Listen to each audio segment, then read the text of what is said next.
Hi, welcome to Off the Tee. I'm your host, Jared Levy. Today we're at Dubuque Golf and Country Club. We'll be joined by friend of the show and PGA golf professional, David Huffman. We'll be going over all the facets of a spring tune-up. Let's check it out.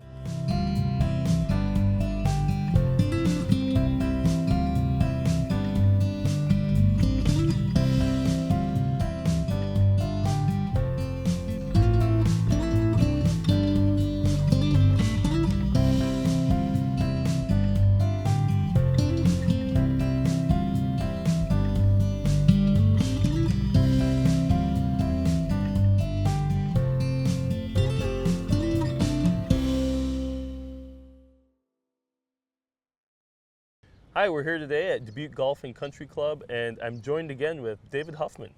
Thank you for being here. Thanks. Good to see you again. What are we going to be working on today? So this is kind of spring tune-up.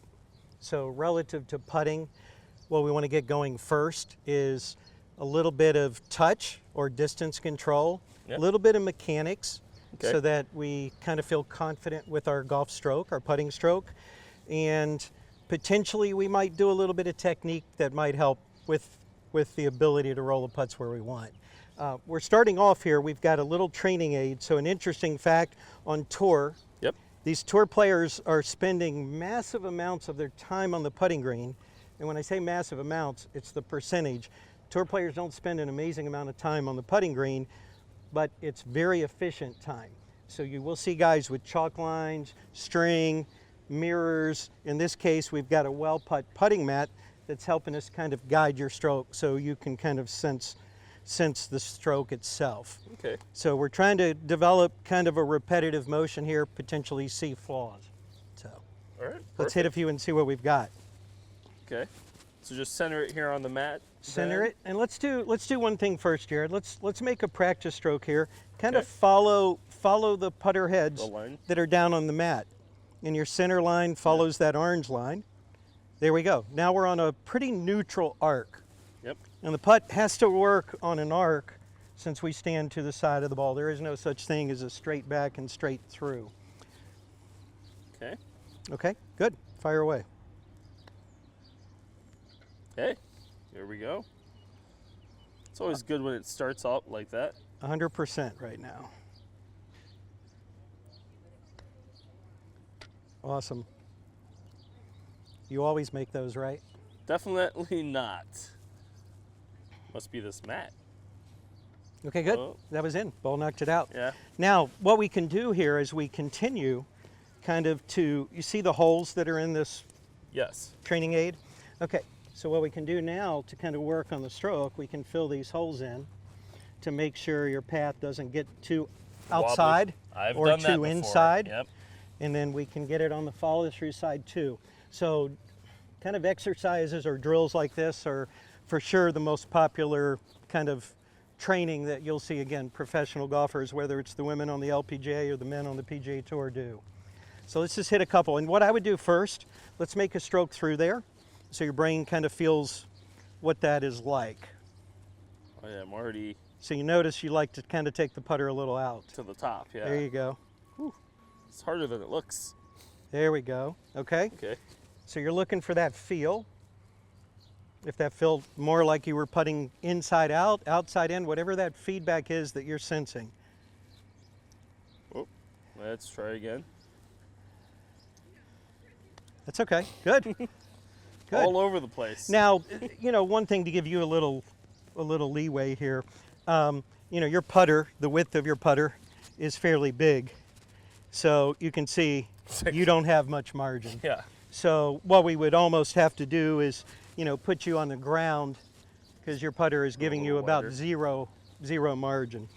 So if we wanted to kind of give you a little bit more, we could sit this on the ground here. Good. There you go. Perfect. So with this drill here, I see there's a couple putter heads behind.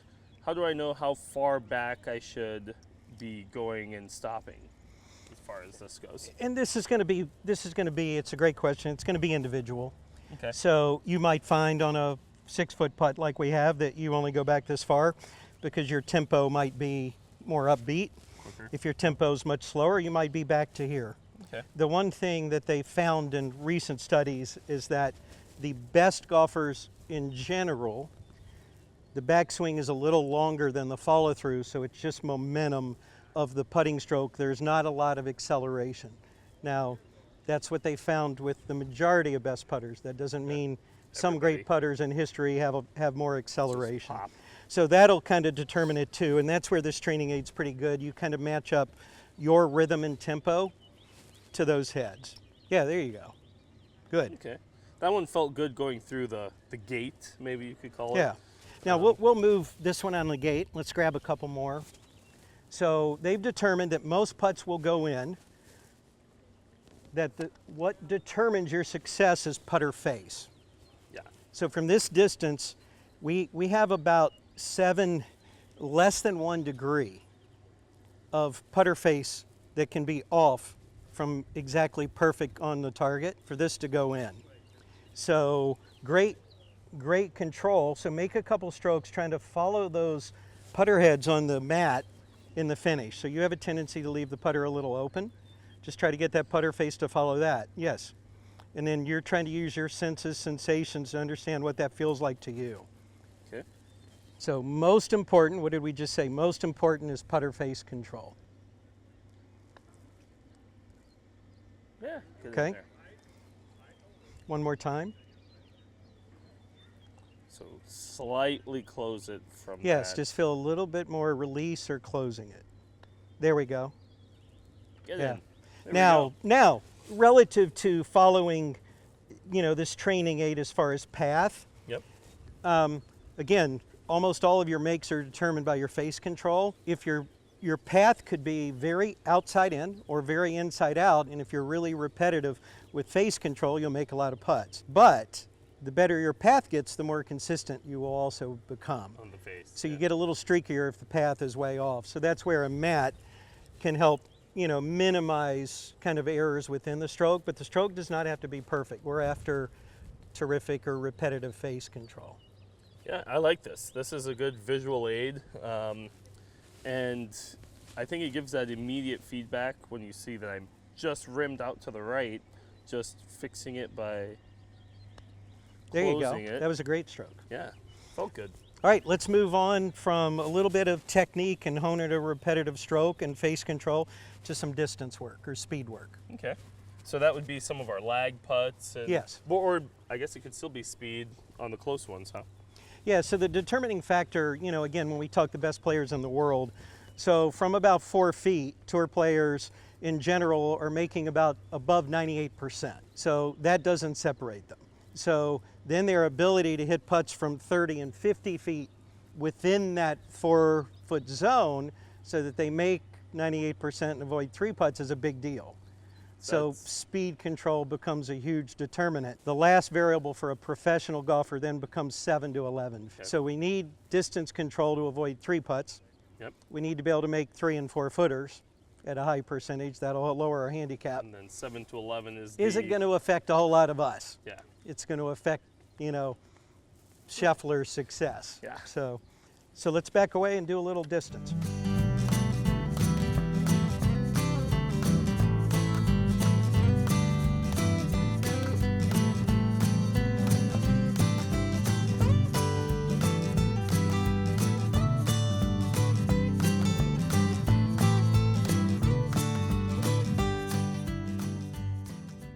All right, Jared, so let's do a little distance control and training. Okay. So we've got here what's very popular. It's just a ladder drill. About every 6 feet, we've got a tee with the ball. And, we're just working on speed. Initially, it wouldn't really matter how good you are, but we'd repeat it, and we'd want to see your success grow.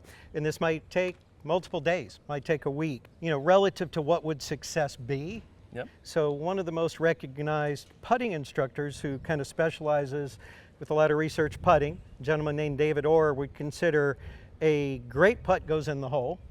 A good putt is inside of 10% from the distance that we're hitting from. So a bad putt's outside of 10%. So as we get to the long one, we probably need to be inside 3 feet according to him. Then Okay. we'd be hitting great putts. Okay, Nice. Let's just relax and just use your instincts to look at it, hit it, and let's keep backing up. All right. Okay, come on back. Probably a little too hard there. Not bad. And just let the athlete in you take over.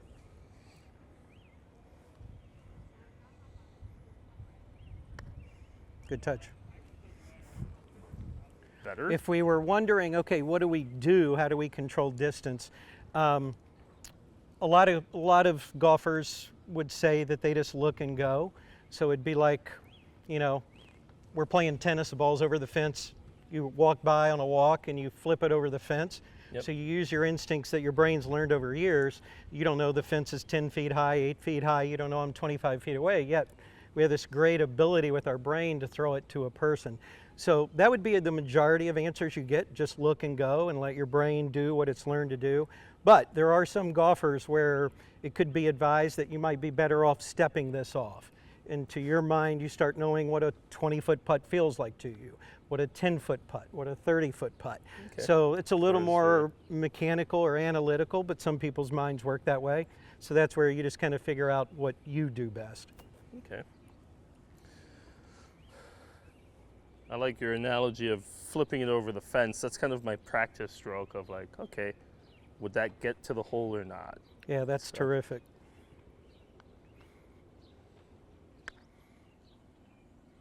Get in. Oh, felt like it was going to break in, but all right. So, If the tees get in the way, just move the ball over. yeah, it looks like it is breaking a little. I'll do this here. Not hard enough.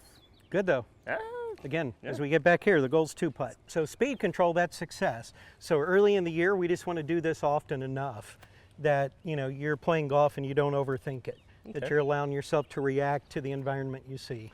yeah, I think 5 makeable putts there for 5 makeable a putts. 2-putt. Yeah. Totally. Awesome, thanks. Well, let's go on to the next drill.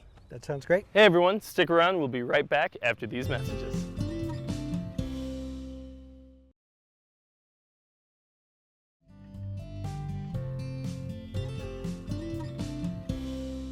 All right, so we're here at the practice range and we're gonna work on our chipping. Let's do a little short game. Yeah. So first thing let's go ahead and just hit one. And we picked a hole here about 25 feet away. You've got, I think, a sand wedge. Yep. So let's just do one swing, one shot with a little short game shot, and then let's kind of make some little adjustments. Okay? Okay, good. Now, first thing, you know, I would say, as far as common mistakes, you know, being an instructor, let's make a practice stroke beside the ball. And what I want you to watch really closely, and most people don't catch this, if you're practicing beside that ball, where is your club hitting the ground? In essence, where is it bottoming out? Yeah. And it, you know, yours is good. I mean, you're bottoming out here at the ball, but you'd be amazed how many people I see the club bottoms back here, which won't give them a chance, and then they wonder why in a real stroke they kind of panic They top and it. flick at it and do all kinds of things, and they'll typically go, I don't understand, my practice stroke is so smooth, and then I hit it, and it's like, really, the practice swing doesn't have much quality. You know, it feels smooth, but it doesn't have any relevance because they're not hitting a ball. So first thing I would do, you know, make sure is you make a practice stroke, make sure it's bottoming out, and that definitely plays in, you know, at golf courses when we get side hills, downhill, below your feet, above your feet, Yep. uphill lies. You see tour players take lots of practice swings. They're trying to figure out where the club bottoms. Aside from figuring out the motion they want to make, controlling the face, controlling the distance, they're also checking if the club's bottoming where they need it to. Then they make adjustments. So the first thing let's do, you know, is we're going to make a little adjustment, set up to it, and tour players get their feet super narrow together. So their heels will be about as narrow or wide as the size of a club. And then almost 100% of these players open up their left toe. So the toes are farther apart, the heels are very narrow. That's typical with every tour player, unless they're hitting a specialty shot. The next part, go ahead and set up to it with that stance or that width. Okay, now, as you get set, and if we had a necklace or a men's necktie, the center of your body here is hanging slightly behind the ball. So all I want you to do is take that back foot and pick it up on the toe. And see how that just leans your center in front of the ball? Yep. Okay, now we've got a chance to swing down and strike that ball cleanly. So now you could either hit some shots with that foot there or go ahead and place it back down. Let's go ahead and bring it back in, but don't change this. Okay. So kind of where the leaning Tower of Pisa, everything's leaning left. Okay, now just make another motion you made before. Good. So that's probably one of the most common mistakes is golfers will set up. They've been told to put their weight on their front leg, but then they'll tilt their body back because our brains are designed to balance us. So they'll put their spine back, and if I take a practice swing, the club typically bottoms behind the ball. Yeah. So we want everything to get in front of the ball. Okay. Okay, we're going to make one more adjustment. So right now, that setup's great. You're making good contact. You have just a little bit of flip here in the bottom, which we have to have if we need to kind of hit a specialty shot. But to kind of control spin and trajectory for basic shots, we'd like to get rid of that. So we're going to do a little drill. I want you to kind of just run this down the shaft and fit it into your left hand. And what'll happen now, if you release this left wrist or cup it, that stick's going to smack your side. Yeah, it stops it. Yep, so what we're going to have to feel, well, let's do one practice swing so you can feel it. So we get that weight a little left, and really feel as you swing down that this left part of your chest works up and back. There you go. Okay. So if we did this, if we put this across, go ahead and swing back, we turn that way. So if you go home and you watch, YouTube it and find some tour players, you're going to see every tour player gets this rotation with their body, and that way we won't flip it. Okay. So let's hit one with that stick, see if we can keep from smacking yourself.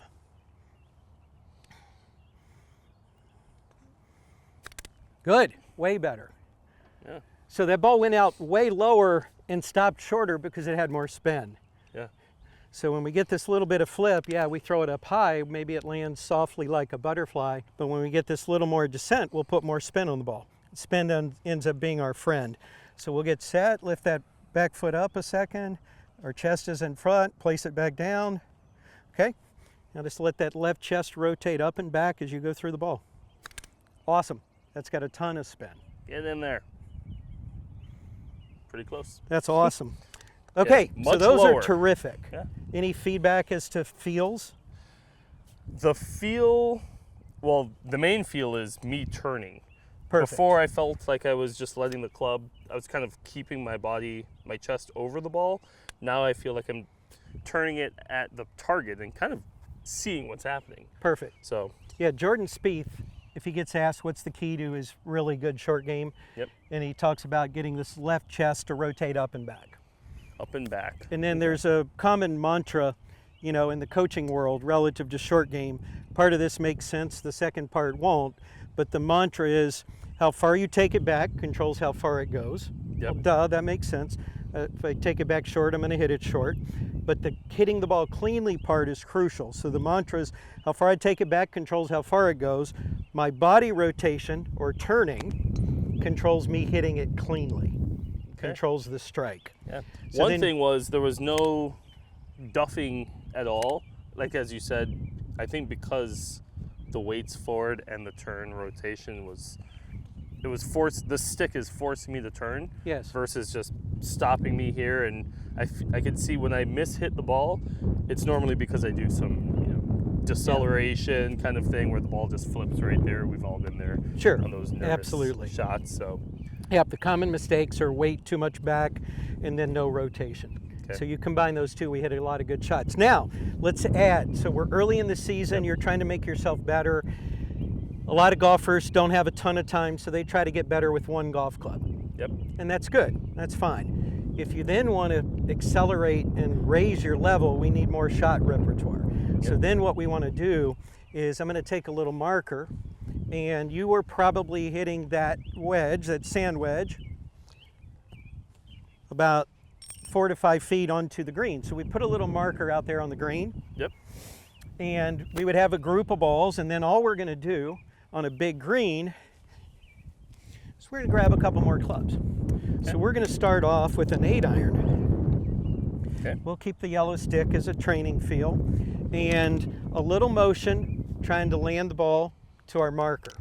And then all we're going to do, obviously it's an 8-iron with less loft. This is going to roll farther on the green. So now all of a sudden, we're not finishing at that hole we were just going to. But Okay. now we're just going to watch how this club behaves. So your goal is how much backswing hits that 8-iron near the marker where you were landing the sand wedge. And we let our brain watch how this ball behaves after it hits the green. Okay. We'll do a quick check. Your chest is in front. That's awesome. Now just look at that left chest turning through the hit. And we would watch the ball roll out. Yeah. And we would hit several. A lot quicker. And you just yeah. kind of check the success and you let your mind absorb what it's seeing. And after we've done several of those, we move to a little more loft. So now we're going from, let's see, we want to get pitch and wedge. Pitch and We're going to go 8-iron pitch and wedge. Same thing, try to hit the same shot, land it on the coin, watch the rollout and the difference of it. The spot, there we go. Terrific. And we watch how that rolls out. Yep. And then you just gain more tricks Yeah. in your bag of tricks. So now you could handle more shots. Because if we were, right now we're up here going downhill, but if we were below the green shooting way up on a really long green, it makes no sense to hit a sand wedge with all the spin and have to fly it so far when we could bump an 8-iron and scoot it up the hill. Does that seem like that makes sense? Makes sense, yeah. Just essentially hitting the same shot, but different scenarios, different clubs, but same shot, same swing, looking at the coin. Especially, yeah, we're going downhill, so the 8-iron makes me a little nervous if I was up here, but down there going uphill, the 8-iron might be perfect. That's perfect. Those were great. Let's do some full swing.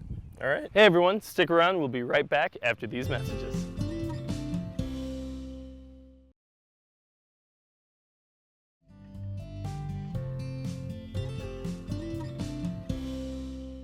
Okay, so Jared, from behind the ball, Yep. you know, going over this red flag out on the driving range, you know, would you agree that if we hit that ball over this stick and hit this ball, we're going on target? Yes. Okay, perfect. So knowing that, the next thing we want to work on that would be great, this gets a little more advanced early season, but do we have control over our body movement?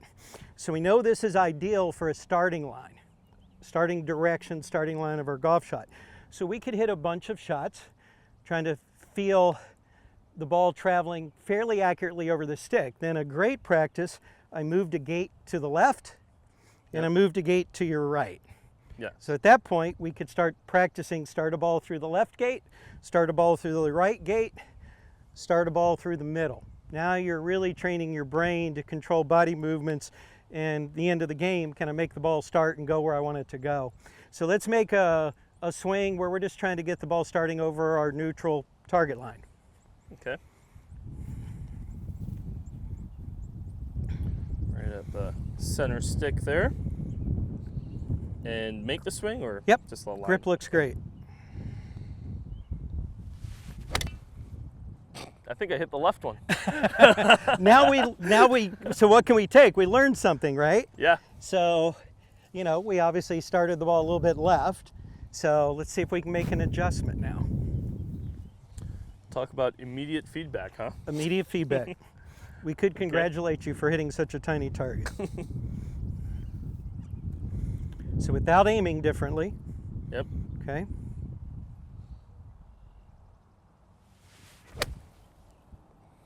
I think that was pretty good. And then what would be fun is just continue as you feel like you're hitting it pretty solidly. We could take this one away and goes, here's our center. Okay. Make it go through the gate. Yeah. And now we could make this smaller and smaller. And then we could go back where we were, where you're trying to train your mind to start it to the left, start it to the right, start it center. Based on if Early your on, ball we could flight. just put this and go start it through the gate, start it on the target line. Yep. Okay.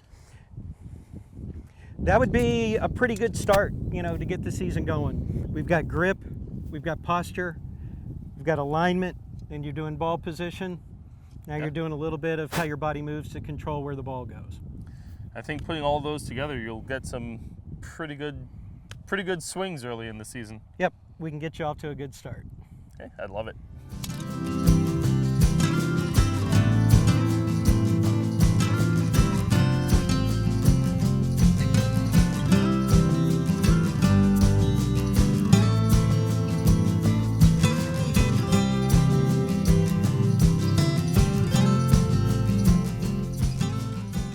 Thanks for tuning in, and special thanks to Dave Huffman and everyone here at the Dubuque Golf and Country Club. We'll catch you next time off the tee.